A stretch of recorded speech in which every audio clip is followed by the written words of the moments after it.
বাক হেৰাম পখুৰীৰতো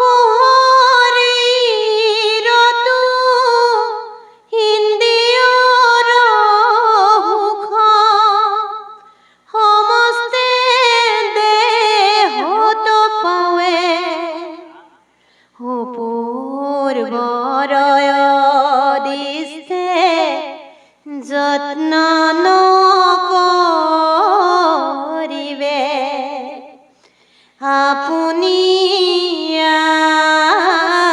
আখি মিলাৱে দুখ কলাগিয়া যেহেন পুৰুষে একো যত্ন নকৰয়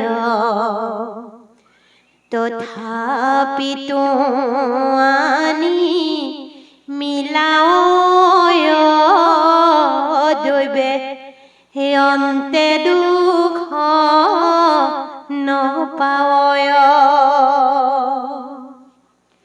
হেৰাম হিমতে জানা সুখ মিলে আখি দুখ গুছে তেতি ক্ষণে ইয়াক লাগি যত্ন কৰিবে নলাগে বিচাৰি দেখিও মনে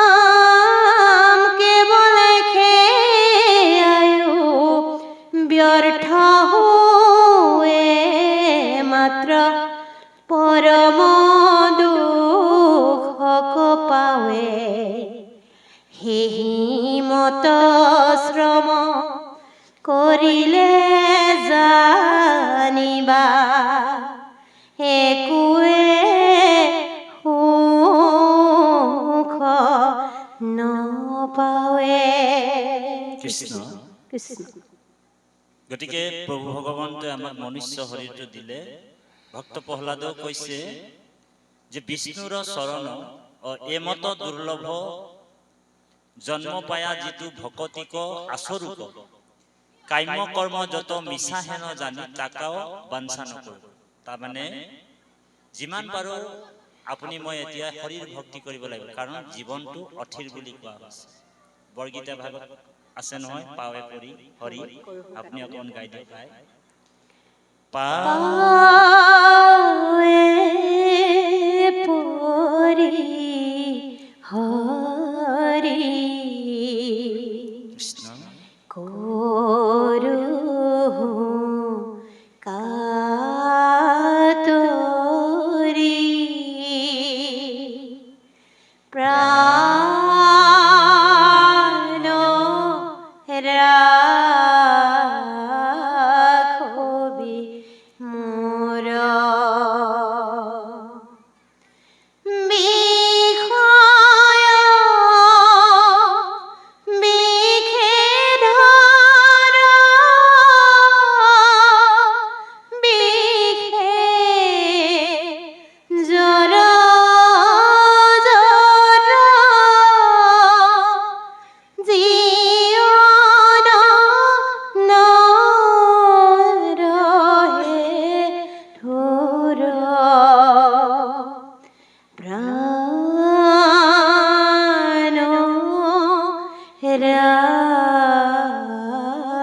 ৰাখবি মোৰ গতিকে আমাৰ ভক্তিটো নিস্বাৰ্থ হ'ব লাগিব এক দুই নম্বৰ হৈছে নিষ্কাম হ'ব লাগিব আৰু তিনি নম্বৰ হৈছে নিৰ্মোহ হ'ব লাগিব ভক্তি সদায় ভগৱন্তক আমি তেনেকৈহে কৰিব লাগিব কিন্তু আমাৰ ভকতি দেখা যায় সদায় স্বাৰ্থপৰ হয়নে ভক্তিটো আমি স্বাৰ্থতে কৰি আছো যেনেকৈ উদাহৰণ আপুনি মই দি দিম ধৰি লওক আজি ল'ৰাটো মেট্ৰিক পৰীক্ষা দিছে আৰু ল'ৰাটো মেট্ৰিক পৰীক্ষা দিয়াৰ কাৰণে কোনোবা এটা নামঘৰত গৈ প্ৰাথমিকৰ নামঘৰত গৈ 10 টকা এটা অৰিহণা দি গোৱা উচনিটো দিছে মাত্ৰ 10 টকাই দিছে দি কিনি আপোনাৰ যি নামঘৰীয়া আছে দেউৰী আছে তাকে জনোৱা হৈছে যে বাপজন প্ৰভু ভগৱন্তক জনাই দিবা যে মোৰ ল'ৰাটো মেট্ৰিক পৰীক্ষা দিছে, ল'ৰাটোক বা ছোৱালীজনীক মেট্ৰিকত ফাৰ্ষ্ট ডিভিজনত 5টা লেটাৰত পাছ কৰাই দিবলৈ ক'বা ভগৱান। হয়নে? আকৌ উপায় নাই, নামঘৰীয়া বাপজন দেউৰী বাপজনে আকৌ ভগৱানক জনাই দিলে, কাৰণ ভগৱানৰ কথা ভগৱানে ভকতৰ কথা শুনিবই লাগিব। হয়নে? কাৰণ কৃষ্ণক পাইবাৰ জানা ভকতেহে বা কৃষ্ণক পাইবাৰ জানা ভকতিহে এহি মানে কহে গীতা ভাগৱত। যেতিয়াই ভগৱানক জনাই দিলে 10 টকা পইচা অৰিহণা দিছিলে, দেউৰীও সেইমতে প্ৰভু ভগৱন্তক অৰ্পণ কৰি দিলে, যেনে তেনে ল'ৰাটোক ছোৱালীজনীক ফাৰ্ষ্ট ডিভিজনত পাছ কৰাই দিবা প্ৰভু। হয়নে? তাৰপিছত যেতিয়াই ভগৱন্ত পাছ কৰাই দিয়ে, কি হ'ল? পাছ কৰাই দিয়াৰ পিছত তেওঁ আৰু নামঘৰলৈ নাহে। নামঘৰলৈ নাহে। যিদিনাখন পাছ হ'ব লেটাৰ সহ গাঁৱৰে 10-12 জন 20 জনক মাতি 10 কেজি ব্ৰইলাৰ মুৰ্গী লৈ আহে আৰু এটা এনেকুৱা ডিজে লগাই দিব। হয়নে বাৰু? আৰু ৰাম্বা হো হো হো হো ৰাম্বা হো হো হো ডান্স মাৰি থাকিব। ভগৱানক কৈছে কি ৰকম মানুহ ৰে, যে যেতিয়া বোলে মোৰ বোলে দৰকাৰ হয় মাত্ৰ 10 টকাতে বোলে কাম আদায় কৰি লয়। হয় নে?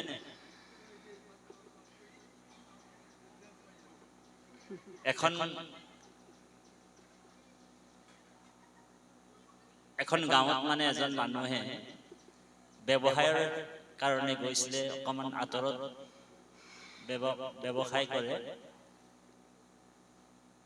তেওঁ মানে ঘূৰি আহোঁতে কি হ'ল, এখন প্ৰকাণ্ড হাবি পালে। বুজি পাইছে? আৰু হাবিখন পাৰ হৈ কিনি গাঁওখন আছে। তে হাবিখন পোৱাৰ সময়তে তেওঁৰ গধূলি হৈ গ'ল, ৰাতি হৈ গ'ল। তাৰপিছত হাবিখন পাৰ হোৱা মানে তেওঁ মানে হৰি ৰাম, মানে বাঘ ভালুক আছে তাত, খাই পেলাব। তেওঁ চিন্তিত হ'ল। ব্যৱসায় সূত্ৰে গৈছিল মানুহজন, টকা পইচাও আছে হাতত। বিপদৰ সময়,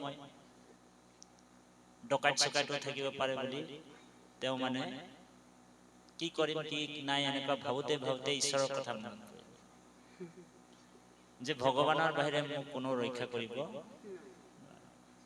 মানুহজনক খুব ভোকও লাগিছিল, ভগৱানৰ বাহিৰে মোক কোনো খুৱাব।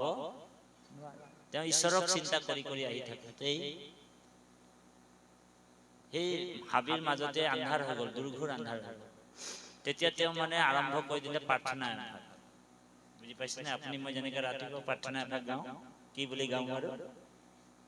ইয়ে সহজ কৃপালু, সকলোৱে গাওঁ। গুণ প্ৰকাশে ইয়ে ধৰিয়া চাহৰি ভকত বচল নাম ধেনু যেন মতে বচক পালয়। তুমি সেই মতে ভকত কপালাৰাম,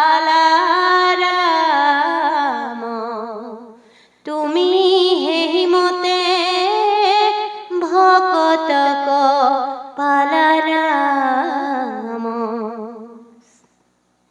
মানুহজনে প্ৰাৰ্থনা স্তুতি কৰিবলৈ আৰম্ভ কৰোঁতে ভগৱানৰ কাণত পৰিল। এই প্ৰকাণ্ড হাবিখনৰ পৰা বোলে প্ৰাৰ্থনা ভাগ আহি আছে, কোন নহয় অকমান চাই আহোঁ বুলি ভগৱন্ত চতুৰ্ভুজ ৰূপ লৈ গ'ল।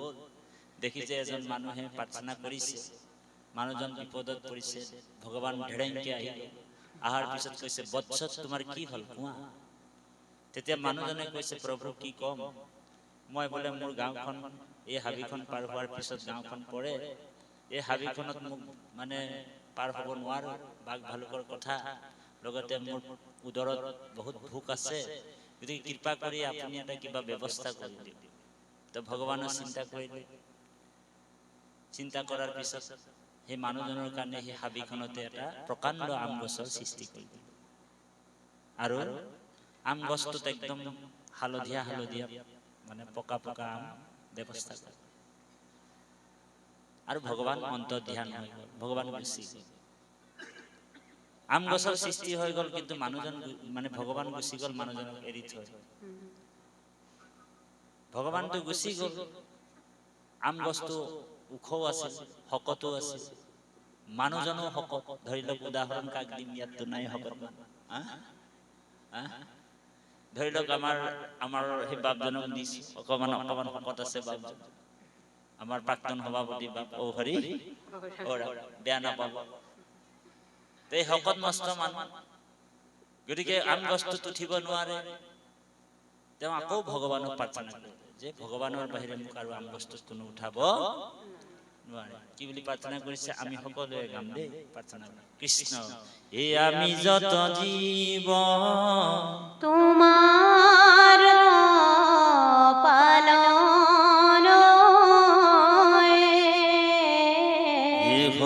তুমি হে পালিয়া পুৰাহো অন্ত যামি আবে যে নিজ ভিত বলি পালায় কৃপাল কীট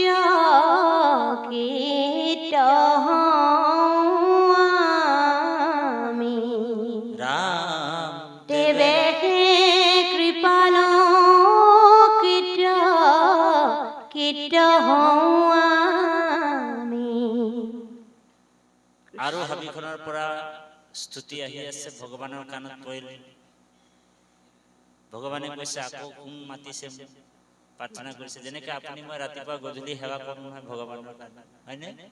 সেই মানুহজনো মানে সেৱা কৰি থাকোতে, প্ৰাৰ্থনা কৰি থাকোতে ভগৱন্ত ভাবিছে যে সেই মানুহজনক মই আম গছৰ সৃষ্টি কৰিলো, পকা পকা আমো লগাই দিলো, মানুহজন কিন্তু শকত আছে, কিজানি গছজোপাত উঠিব পৰা নাই।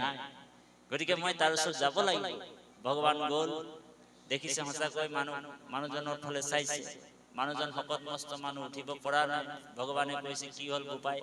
বোলে এনেকে এনেকে কথা প্ৰভু, আপুনিতো আম গছৰ সৃষ্টি কৰি দিলে, কিন্তু মইতো হৰি গতিকে আপোনাৰ বাহিৰে মোক কোনে উঠাব? ভগৱানে কি কৰিলে, ঠিক আছে অকে। ভগৱানে অকণমান চুই দিলে, ঢেৰেংকে গৈ কিনি গছ এডাল মানে গছৰ ডাল এডালত বহি দিলে।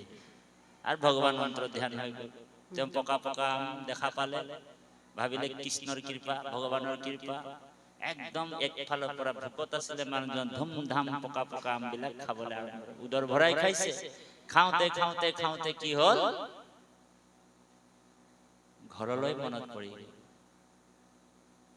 ঘৰত মনত পৰি গ'ল, তেওঁ কি কৰিলে, ঘৰৰ কাৰণে যেতিয়া ঘৰত মনত পৰি গ'ল, তেওঁ কি কৰিলে, আম বিলাক তেওঁ গেঞ্জিৰ ভিতৰতো ভৰাবলৈ আৰম্ভ কৰিলে, হয়নে? কাৰণ পকা পকা আম ঘৰৰ কাৰণেও লৈ যাব লাগে। কি হ'ল ঘটনাটো, যেনেকে আপোনালোক আমি প্ৰসাদৰ টোপোলাটো যেতিয়া পাওঁ, প্ৰসাদৰ টোপোলাটো সকলোকে দিয়া হয় নামৰ অন্তত, হয়নে? কিন্তু কিছুমান আইসকল চাব গাঁঠিটো নামাৰে, প্ৰসাদৰ গাঁঠিটো, টোপোলাটোৰ গাঁঠিটো নামাৰে, আৰু দেউৰীৰ মুখটো ফালে চাই থাকে। কিজানি দুটামান কল মোৰ আৰু ভাগত আহে যে অ হৰি ঘৰলৈ নিয়াৰ কাৰণে, হয় নে? আহে নাই বাৰু আপোনালোকৰ? কেতিয়াবা আহে চাইছে? আপোনালোক তেনেকুৱা নহয় বাৰু, আপোনাৰ মহামহন্ত।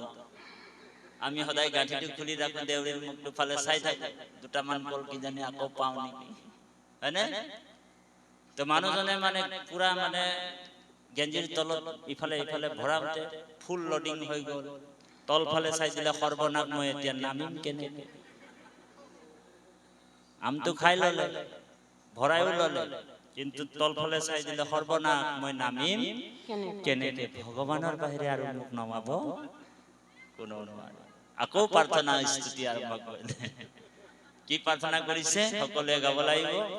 কৃষ্ণ হে রাম ব্রহ্মা আদি করি জীব যত রাম রাম রাম রাম মায়া জামাজে আসয় ঘুমতি যায় হে রাম তুমি হে চৈতন্য সনাতন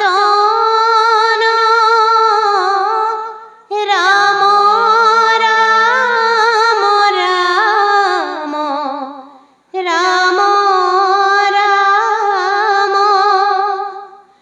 আমি অচেতন নিয়োগ নাথ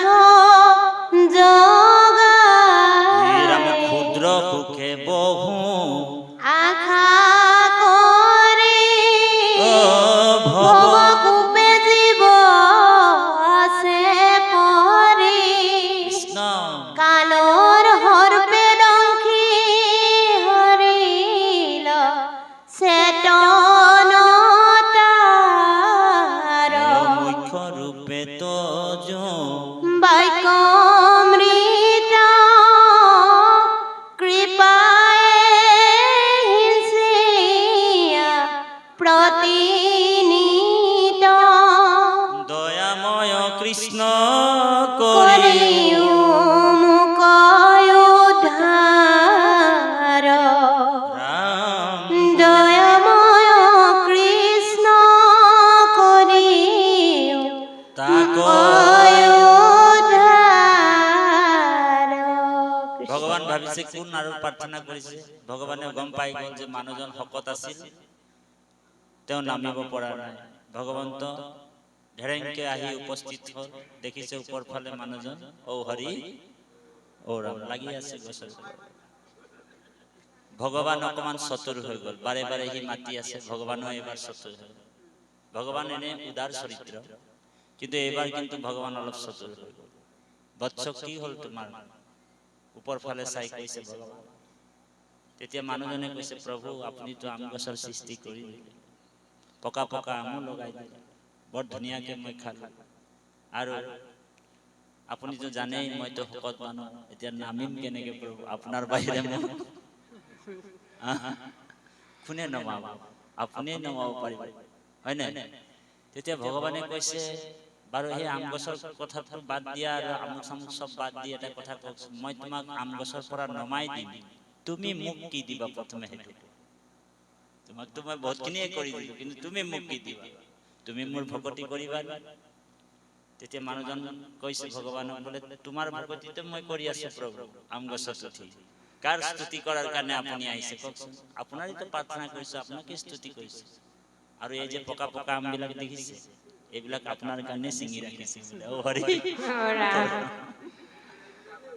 ভগৱান চাইছে উদাৰ চৰিত্ৰ সঁচাকে কিজানি আম দিব মোৰ ভকতি কৰি থাকিব গোটেই জীৱন ভৰ এই বুলি ভাৱনাত তেওঁ ভগৱান এনেকা কৰি দিলে ঢেৰেংকে আহি কিনি যেতিয়া গুৰিটোত পাই গল মানুহজন গুৰিত যেতিয়া পাই গল গছৰ গুৰি একেবাৰে লৌৰ মাৰিছে আৰু কি বুলি কৈছে জানেনে তোকে আমো দিবাৰ নাইকিয়া আৰু তোৰ ভক্তিও কৰবাৰ নাইকিয়া বুলি কৈছে বোলে তোর বোলে আমো দিবার নাইকিয়া আর তোর বোলে ভক্তিও করবার নাইকিয়া বলে দৌড় মারিছে ভগবান মাথা থাঁত দিছে কি রকম মানুষ রে যেতিয়া নিজৰ বোলে স্বাৰ্থ পূৰণ হৈ গল তেতিয়াই পাহৰি গল গতিকে আমি কৃপালু বাবাই সমস্ত এটা কাহিনীৰ যোগেদি আপোনালোকক এটা ৰসৰ কাৰণে এই কথাটো কোৱা হৈছিলে সেইকাৰণে আপুনি বাঞ্ছা নকৰিলেও ইয়াতে কৈছে বিষ্ণুৰ চৰণ স্মৰণত পৰে পুৰুষৰ লাভ নাই যিমান শকতি শৰীৰ সুমৰক মনুষ্য জন্মে সদায় ভগৱন্ত অন্তৰ্যামী বোলে ৰাম অন্তৰ্যামী সবকা স্বামী ৰামটো অন্তৰ্যামী ভকতি কৰিব লাগিব ভকতি কৰোঁতে আপুনি সব বস্তুৱে পাই থাকিব কিন্তু ভকতক আকৌ দেৰি দেৰিকে দিব দেই ডাইৰেক্ট দি নিদিয়ে ভগৱান কাৰণ গম পাই যে ইয়াক ঐশ্বৰ্য বিভূতি যশমান কীৰ্তি সব যদি দি দিওঁ তেনেহলে মোৰ ভকতি নকৰে, সেইকাৰণে ভকতক বেছি কষ্টহে দিয়ে, ভকতৰ বেছিহে পৰীক্ষা। আপোনালোকৰো হ'ব, আমাৰো হৈ আছে বাৰু। গতিকে এই কথাবিলাকে ইয়াতে কৈছে, সমস্তৰে প্ৰিয় হৃদয় আত্মা জগতৰে পিতা মাতা হেন জানি আন বিষয় এৰিয়া হৃদয়ে হৰিক চিন্তা। যিজন প্ৰকৃত ভকত হয় তেওঁ কামনা নকৰে, কোনো কামনাৰ মানে তেওঁৰ হৃদয়ত জাগৃত নহয়। সেইকাৰণে যিসকল প্ৰকৃত ভকত কেৱল এটাই কামনা কৰে, কি কামনা? ই ৰাম নমাংগু হুক ভোগ নালাগে মুকুতি, তোমাৰ চৰণে মাগো অমূল্য ভকতি। ৰাম মুখে লোক নাম মূৰ কৰ্ণে তো কথা, হৃদয়ত পাদ পদ্ম থাকুক বথা। ইৰাম সজ্জনৰ সংগন গুচুক ঘৰ বৈখন, ইয়েতেকে প্ৰসাদ মাগো তোমাৰ চৰণে। ভকতৰ এটাই কামনা, প্ৰভু সজ্জনৰ সংগ। সেইকাৰণে আপুনি মই সদায় গাই থাকো কি বোলে, কৃপাৰ সাগৰ দৈৱ কি নন্দন, পুৰিও মনৰ কাম, ভকতৰ সদানুগুচুক মুখে তোৱা গুণ নাম। হয়নে? এই ভকতৰ সংটো যাতে হৈ থাকে প্ৰভু, এটা কৃপা কৰিব। মোৰ কৰ্মৰ দুখত হয়তো মই বান্দৰ জন্ম ল'বলগীয়া পৰি যাব পাৰে প্ৰভু, মোৰ কৰ্মৰ দুখত হয়তো মই বাঘ ভালুক ঘোঁৰা ছাগলী কিবা কিবি হৈ যাব পাৰো, কিন্তু যিবিলাক জুনিতে যাওঁ লাগিলে জৈতে তৈতে গয়া জন্ম লভু, আপোন কৰ্মৰ গতি তৈতে তৈতে তোমাৰ চৰণে থাকুক দৃঢ় ভকত। ভকতৰ বাঞ্ছা। সেইকাৰণে ভক্ত প্ৰহ্লাদক যেতিয়া নিৰসিংহ ভগৱানে পাই গল, নিৰসিংহ ভগৱান দৰ্শন দি দিলে ভক্ত প্ৰহ্লাদক, হয় নাই? হিৰণ্যকশিপুৰে কি কৰিলে? প্ৰহ্লাদ পুত্ৰক নানান দুৰ্গতি দিলা, হৰিৰ নামৰ প্ৰভাৱে তাহান লুম নলইলা। অনেক দুৰ্গতি দিয়াৰ পিছত ভগৱান ভক্ত প্ৰহ্লাদক ক্ষমা কৰি দিবা বুলি কৈছে। ভগৱান কাৰো ওচৰত ক্ষমা নিবিচাৰে, কিন্তু ভক্ত প্ৰহ্লাদৰ ওচৰত ক্ষমা প্ৰাৰ্থনা কৰিছে। হে ভক্ত প্ৰহ্লাদ, মোৰ আহিবলৈ বোলে বিলম্ব হোৱাৰ কাৰণে, দেৰি হোৱাৰ কাৰণে তুমি মোক ক্ষমা কৰি দিবা। তুমি বহুত কষ্ট পালা, মোৰ কাৰণে তুমি বহুত কষ্ট পালা, এই বুলি ভক্ত প্ৰহ্লাদক ক্ষমা বিচাৰিছে ভগৱান। জগতৰ ঈশ্বৰে ক্ষমা বিচাৰিছে ভগৱান, হয়নে? জগতৰ ঈশ্বৰে ভক্ত প্ৰহ্লাদৰ ওচৰত ক্ষমা বিচাৰিছে। আৰু ভক্ত প্ৰহ্লাদক কৈছে, হে ভক্ত প্ৰহ্লাদ, এটা কাম কৰো বোলে, যিজন মুখ দেখা পাই গল নাহি তাৰ পুৰাণ গমন, যিজন মুখ দেখা পালে তেওঁৰ আৰু জন্ম মৃত্যু বোলে পুনৰপি জননম পুনৰপি মৰণম পুনৰপি জঠৰি জননী শয়ন, আৰু আজা কৰিব নালাগে, আৰু তেওঁ জীৱন্তে মুক্ত হৈ যায় আৰু মোৰ পৰম ধামলৈ গুচি আহে। গতিকে হে ভক্ত প্ৰহ্লাদ, মোৰ দৰ্শন পাই গলা তুমি, আৰু তোমাক মই পৰম পদ দিম, তথাপিও তোমাক আৰু এটা বৰ অফাৰ হিচাপে দিব বিচাৰিছো। অফাৰ মানে ভগৱানে অফাৰ দিব বিচাৰিছে, বৰ এটা দিব বিচাৰিছে। বোলে বৰ এটা দিছো, বৰ গুৰুত্বপূৰ্ণ কথা, ধ্যান দিও। তোমাক বোলে ইন্দ্ৰৰ পদটো দি দিওঁ, ইন্দ্ৰক অলপ দিনৰ কাৰণে ৰিটায়াৰ কৰাই দিম, অৱসৰ দি দিম। ভক্ত প্ৰহ্লাদে কৈছে, মোক ইন্দ্ৰৰ পদটো নালাগে প্ৰভু, গোটেই খেলি মেলি বিলাক পদ প্ৰতিষ্ঠাতে হৈ আছে, হয় নে বাৰু? পদ প্ৰতিষ্ঠাত হৈছে নে বাৰু? গোটেই খেলি মেলি বিলাক পদ প্ৰতিষ্ঠাতে হৈ আছে। কিন্তু যিসকল প্ৰকৃত ভকত হয়, ধ্যান দি শুনিব, বৰ গুৰুত্বপূৰ্ণ কথা। ভক্ত প্ৰহ্লাদে কৈছে, তোমাক ব্ৰহ্মাৰ পদ দি দিম, অলপ দিনৰ কাৰণে ব্ৰহ্মাক ৰিটায়াৰ কৰি দিম, নহলে ব্ৰহ্ম লোক এটা বেলেগকে বনাই দিম তোমাক, তাত তোমাক ব্ৰহ্ম বনাই দিম, ব্ৰহ্মা বনাই দিম। ভাগৱতত আছে, আপোনালোক ভালকে চাব, সপ্তম স্কন্ধতে আছে। ভক্ত প্ৰহ্লাদে কৈছে, ব্ৰহ্মাৰো পদ নালাগে প্ৰভু, বোলে দেৱাদিদেৱ মহাদেৱৰ পদটো লাগে। শিৱক বোলে অকমান দিনৰ কাৰণে বহুৱাই দিম, অৱসৰ দি দিম, ৰিটায়াৰ কৰি দিম। ভক্ত প্ৰহ্লাদে কৈছে সেইটো পদ নালাগে। প্ৰভু মোক আপুনি বেপাৰী বুলি ভাবিছে নেকি? বোলে মইতো আপোনাৰ বোলে কোনো বেপাৰত অহা নাই, বোলে আপোনাৰ ভকতিহে কৰিছে, মোক বেপাৰী বুলি ভাবিছে? নহয়, এইটো বাণিজ্যৰ ভিত্ত বুলি কৈছে। মই তোমাৰ অকাম ভিত্ত, তুমি মোৰ নিষ্কাঞ্চা।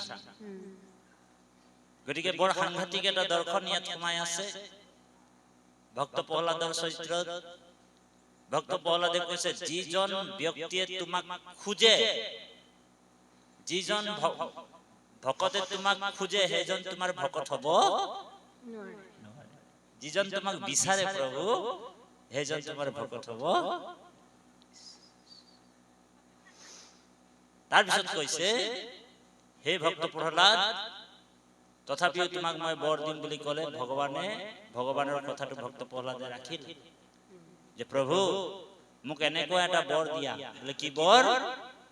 যত নেকি মোৰ হৃদয়ত যিটো কামনাৰ কলহটো আছে, কামনাৰ কলহ, সেই কামনাৰ কলহটো, কামনাৰ এনেকুৱা কলহটো তোমাৰ পাদপদ্মৰ যিটো পাদপদ্ম, সেই পাদপদ্মৰ ঢাকুন দি দিয়া, যাতে মোৰ কোনোদিনেই কামনা উৎপন্ন নহয়। এনেকুৱা এটা বৰ দি দিয়া। মোৰ জীৱনত আৰু কামনা উৎপন্ন নোহোৱাৰ এটা বৰ দি থৈ যোৱা। এনেকুৱা বৰ ভক্ত প্ৰহ্লাদে বিচাৰিছে। গতিকে আপুনি ময়ো সেই তেনেকুৱা পদ মানে বৰ বিচাৰিব লাগিব। সেইকাৰণে ভগৱান এই ভক্ত প্ৰহ্লাদে কৈছে দৈত্য শিশুসকলক, বুলি বা ভাগ্যৰ উদ্যমে এৰিবে যি কাৰ্যত লাগে আকৌ, ইহাৰ উত্তৰ শুনা নিৰন্তৰ দৈত্য শিশু মূৰ বাক। ভগৱানে আপোনাক যিটোৱে দিছে সেইটোতে আপুনি সন্তুষ্ট হৈ থাকিব লাগিব। ভগৱান আপোনাৰ প্ৰতি সন্তুষ্ট কেতিয়া হ'ব জানেনে? যেতিয়া আপুনি জীৱৰ প্ৰতি দয়া উৎপন্ন হ'ব। এতিয়া মানুহবিলাকে যে জীৱক দয়া নকৰে, প্ৰাণী হত্যা কৰে, পশু পক্ষীক বধ কৰে, কোনোদিনেই সেই মানুহজনৰ প্ৰতি ভগৱান সন্তুষ্ট নহয়। যিসকল মানুহে প্ৰাণী হিংসা কৰে, ভগৱানে কৈছে প্ৰাণী হিংসা কৰাই মানে মোৰ দ্ৰোহ আচৰণ কৰা, সেইজনৰ প্ৰতি মই কেতিয়াও সন্তুষ্ট নহওঁ। আৰু যেতিয়াই প্ৰাণী হিংসাটো বন্ধ কৰি দিয়ে, আপুনি মই যে এতিয়া কিছুমান মানুহ আছে দিখাপতি ভকত বহুত আছে, হয়নে বাৰু? মনে মনে মানে মাংসৰ লোভত, হয়নে, মাংসৰ লোভত তৃষ্ণা দূৰ কৰিবৰ কাৰণে কুকুৰাজনীক ঔহৰি টেটুটো হেৰি কৰি দিয়ে, হয়নে? প্ৰাণী হিংসা কৰাজন কেতিয়াও মোৰ ভকত হ'ব নোৱাৰে। সেইকাৰণে ভাগৱত ধৰ্মত কৈছে দয়ায়া সৰ্বে ভূতেষু সন্তুষ্টি এন কেনবা। জীৱৰ প্ৰতি দয়া আৰু যাৰ জীৱনত সন্তুষ্ট আছে সেই মানুহজনৰ প্ৰতি ঈশ্বৰ সন্তুষ্ট হয় বুলি কৈছে। আৰু 2 নম্বৰ 3 নম্বৰ হৈছে ভকতক যদি আপুনি মই সন্তুষ্ট কৰিব পাৰো, তেনেহলে ঈশ্বৰ আপোনাৰ প্ৰতি সন্তুষ্ট হয় থাকিব। আৰু ভকত যেতিয়া আপোনাক বেয়া পাবলৈ আৰম্ভ কৰিছে, তেতিয়া আপুনি জানিব যে ভগৱন্ত আপোনাৰ প্ৰতি অসন্তুষ্ট কৰিব। ভগৱানে কৈছে যে ভকত যেতিয়া অসন্তুষ্ট হ'ব ধৰিব, তেতিয়া ভগৱান কৈছে ময়ো তাৰ প্ৰতি কৰোণা নকৰোঁ। গতিকে সেইকাৰণে এইবিলাক কথাই আমি নিজৰ জীৱনত আচৰণ কৰি চলিব লাগিব। এই কথাটোকে দৈত্য শিশুসকলক ভক্ত প্ৰহ্লাদে কৈছে, পশু শৰীৰতো ইন্দ্ৰিয়ৰ সুখ সমস্ত দেহত পায়, পূৰ্বৰত অদৃষ্টে যত্ন নকৰিবে আপুনি আহি মিলালে। আপুনি সুখ আৰু দুখ, মান সন্মান আপোনাৰ প্ৰাৰব্ধৰ কৰ্মৰ ফলত আপুনি সেইবিলাক পাই থাকে। কাৰণ যেনেকে উদাহৰণ, কোনো মানুহে দুখ বিচাৰি নাযায়, কিন্তু দুখটো আহে, আহে নাই? ভগৱানক সদায়তো সুখেই বিচাৰিছে, হয়নে বাৰু? কিন্তু দুখ নিবিচাৰিলেও দেখোন ভগৱানে দুখ দি দিছে। আপুনিতো দুখ কোনোদিন বিচৰা নাছিল, ভগৱান বিচাৰে নেকি কোনোবা? যে হে ভগৱান মোক দুখ দি দিবা বুলি কোনোবা বিচাৰিছে? তথাপিওতো দুখ আহি যায়। ভগৱানে কৈছে যে কোনোবা সুখো নিবিচাৰি কিন্তু মই সুখো দি দিম। আৰু সুখটো ক্ষণস্থায়ী আৰু দুখটো খন্তেকীয়া, হয়নে? দুখ হোৱাৰ পিছত মানুহৰ অলপ দিনৰ পিছত চাব যে সুখ আহি যাব, আৰু সুখ বুজোৱাৰ পিছত দুখ হয়তো অলপ দিনৰ পিছত নিজে নিজে আহি যায়। যেনেকে ঠাণ্ডাটো অলপ দিনৰ পিছত আহিল, 6 মাহত ঠাণ্ডা থাকিল, এতিয়া অলপ মে জুন মাহৰ পৰা আকৌ গৰম আৰম্ভ হৈ গ'ল, আকৌ গৰম ঠাণ্ডাটো পাৰ হৈ গুচি যাব, গৰম আহিব, গৰম পাৰ হ'লে ঠাণ্ডা আহিব। ঠিক জীৱনত এইবিলাক নিবিচাৰিলেও মানুহক আহি থাকিব, গৈ থাকিব। গতিকে এইবিলাকত তুমি ধ্যান নকৰি দৈত্য শিশুসকলক কৈছে, তথাপিতো আনি মিলাবই দৈবে অন্তে দুখ নাপাবা। সেই মতে জানা সুখ মিলি আহি দুখ গুছে কেতিখনে, আকৌ লাগি যত্ন কৰিবে নলাগে, বিচাৰি দেখিও মানে নিজে নিজে আহি যাব। সেইকাৰণে সুখ দুখত ভকতে কেতিয়াও ভাগি পৰিব নালাগে। আপোনাৰ জীৱনত যদি বহুত কষ্ট হৈ আছে, আপুনি ঈশ্বৰকে অৰ্পণ কৰিব, আৰু দুখ আহিলে আপুনি ঈশ্বৰক বেছিকে ভাবিব পাৰিব, হয়নে বাৰু? আপোনাৰ জীৱনত যদি ধন টকা পইচা ঐশ্বৰ্য বিভূতি আহি যায়, যেনেকে আমাৰ অৰবিন্দ বাপে, বেয়া নাপাব বাপ, আপুনি মই একেলগে দুইজনে ঘূৰি ফুৰো, যদি কেনেবাকে 10 কোটি টকা পাই যায় তেখেত, তাতি বাপক ও হৰি ও ৰাম, তাৰ পিছদিনাখনে পাহৰি যাওঁ। তো ঠিক সুখ দুখটো যেতিয়াই, সেইকাৰণে ভকতে সুখটোক বেছি নিবিচাৰে, দুখে বিচাৰে। তাৰ উদাহৰণ আছে ভাগৱত। প্ৰথম স্কন্ধতে কুন্তীয়ে ভগৱান কৃষ্ণক, যেতিয়া ভগৱান কৃষ্ণই নিজৰ স্থানলৈ উভতি আহিবৰ সময়তে মাতৃ কুন্তীক কৈছে যে, হে মাতৃ কুন্তী, তুমি মোক দৰ্শন পালা আৰু তুমিও জানিলা যে মই জগতৰ ঈশ্বৰ, আৰু তোমাৰ জীৱনত গোটেই জীৱনটোত তুমি কষ্ট পাই আছা, গোটেই জীৱন তোমাৰ কষ্ট। গতিকে অন্তিম সময় তোমাক মই দৰ্শন পাইছো, আৰু হয়তো মই আহিব পাৰো নাই ঠিক নাই, গতিকে তোমাকো এটা বৰ দি থৈ যাম বুলি ভাৱনা আহিছে। গতিকে এনেকুৱা এটা বৰ দি থৈ যাওঁ, তোমাৰ জীৱনত যাতে সুখ আহক, সমৃদ্ধি হওক, এই বুলি ভগৱানে কুন্তীক যেতিয়া ক'লে, কুন্তীয়ে কৈছে, হে যদুপতি, বোলে তোমাৰ ওচৰত এনেকুৱা এটা বৰ আছে নেকি? বোলে কি বৰ? বোলে এই পৃথিৱীৰ পৰা, এই সংসাৰৰ ডাঙৰ বিপত্তিটো আছে, ডাঙৰ বিপত্তিটো যদি আছে, এই কুন্তীৰ বোলে কোলাত তুমি দি থৈ যোৱা। তেতিয়া ভগৱান আচৰিত হৈ গ'ল যে কি ৰকম মানুহ ৰে, বোলে তোমাৰ বোলে গোটেই জীৱনটোত বোলে দুখৰ ওপৰত দুখ পাৰ হৈ গ'ল, এতিয়া আকৌ বৰ বিচাৰিছা, তুমি দুখহে বিচাৰিছা, হয়নে? কুন্তীয়ে দুখে বিচাৰিছে। তেতিয়া কুন্তীয়ে কৈছে যে হে প্ৰভু, দুখত বোলে তোমাৰ কথা মনত হৈ থাকিব, তোমাক যেন নাপাহৰো, হয়নে বাৰু? যেতিয়া সুখ আহি যাব, তোমাৰ কথা পাহৰি যাম, সেই বুলি কুন্তীয়ে কৈছে, হয়নে? যে বিপত্তি আহিলেহে তোমাক বাৰে বাৰে মই মনত পেলাই থাকো, বিপত্তি আহিলেহে তোমাক মই মনত পেলাই থাকিম, আৰু যেতিয়া মোৰ জীৱনত সুখ আহি যাব, তেতিয়া হে মাধৱ, মই তোমাক পাহৰি যাম। সেইকাৰণে তুমি যাতে এনেকুৱা এটা বৰ দি দিয়া যে মোৰ জীৱনত অকল দুখ আহি যাব। আছে নেকি তোমাৰ ওচৰত?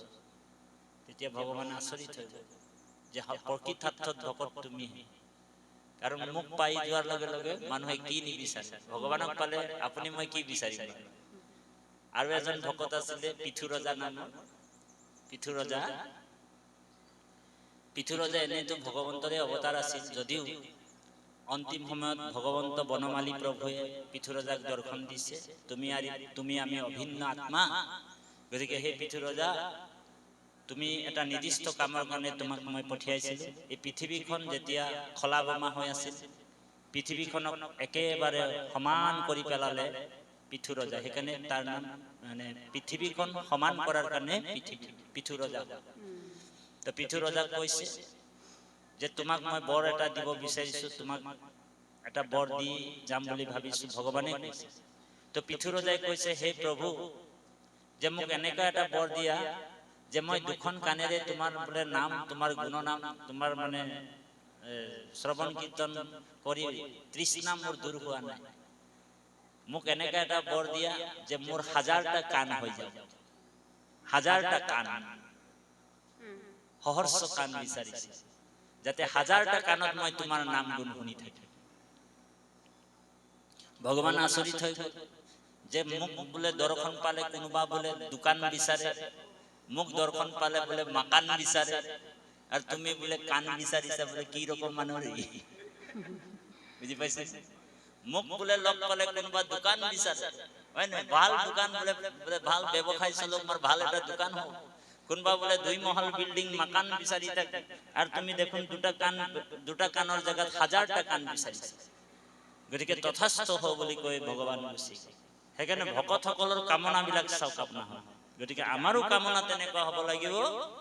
আৰু ভক্ত প্ৰহ্লাদে কৈছে যে পশু শৰীৰতো ইন্দ্ৰিয়ৰ সুখ আছে, পশু শৰীৰতো ইন্দ্ৰিয়ৰ সুখ আছে। কাৰণ পশুসকলৰ যেনেকে উদাহৰণ দিছো আমি, 4টা বস্তু পশু আৰু মানুহৰ মাজত পাৰ্থক্য নাই। ধ্যান দি শুনিব, বৰ গুৰুত্বপূৰ্ণ কথা। পশু আৰু মানুহৰ মাজত, পশু আৰু মানুহৰ মাজত 4টা বস্তুত সমান সমান বুলি কৈছে। কি কি? আহাৰ, নিদ্ৰা, ভয়, মৈথুনঞ্চ সামান্য মেতো পশুভি নৰহনম। আহাৰ, নিদ্ৰা, ভয়, মৈথুনঞ্চ, এই 5টা বস্তু পশু আৰু মানুহৰ মাজত ইকুৱেল সমান সমান। উদাহৰণ, বোলে গৰুটো কি বোলে পশু নহয় জানো? গৰুটোও বোলে ঘাঁহ খায়, হয়নে বাৰু? আপুনি মই বৰপ্ৰসাদ খাওঁ, তেওঁ আহাৰ খাইছে, আপুনি ময়ো আহাৰ খাইছে। কিবা পাৰ্থক্য আছে? নাই, পাৰ্থক্য নাই নহয়, সমান সমান, হয়নে? আহাৰ, নিদ্ৰা, বোলে পশুটোও শুৱে, গৰুৱে শুৱে গোহালিত, আপুনি মই ক'ত শুওঁ? ডনলবত বিচনাত ধুনীয়া। কিবা পাৰ্থক্য আছে? নাই। আহাৰ, নিদ্ৰা, ভয়, বোলে গৰুটোৰো ভয় আছে, তেওঁ বাঘে খাব, সিংহই খাব, আৰু আমাৰো ভয় আছে, নহলে আমি দৰ্জাৰ চিটকিনিটো বা দৰ্জাৰ হুকটো লগাই নাৰাখিলোহেঁতেন, হয় না? আপোনাৰ মোৰ ভয় আছে, ভয় আছে। সেইকাৰণে আমি দৰ্জা বন্ধ কৰি ৰাখো। কিছুমান মানুহতো 5 কেজি ওজনৰ তলা বন্ধ কৰি দিয়ে, গেটতো মাৰিব এটা তলা, চোৰে লৈ যাব টকা পইচা, আমাৰ জান মাৰি দিব ৰাতি শুই থাকোতে। সেইকাৰণে ভয় তেওঁলোকৰো আছে, আপোনাৰো আছে। আহাৰ, নিদ্ৰা, ভয়, পশু আৰু আমাৰ এই 3টা বস্তু একেই। আহাৰ, নিদ্ৰা, ভয়, মৈথুনঞ্চ, বোলে পশুৰো বোলে পৰিয়াল বঢ়োৱাৰ যিটো পৰিকল্পনা পশুৰো আছে, হয়নে? গৰুটোৰ যেনিবা গৰু পোৱালি আছে, আৰু আপোনাৰ মোৰ মানুহ পোৱালি আছে, হয়নে? একেই। সামান্য মেতো পশুভি নৰহনম, ধৰ্ম হি তেষাম অধিক বিশিষ্য, ধৰ্মহীনা পশুভি সমান। যাৰ ধৰ্ম নাই, যাৰ ভক্তি নাই, সেইজন পশুৰ নিচিনা বুলি কোৱা হৈছে। এজন পশু আৰু মানুহৰ মাজত পাৰ্থক্য নাই। গতিকে আজি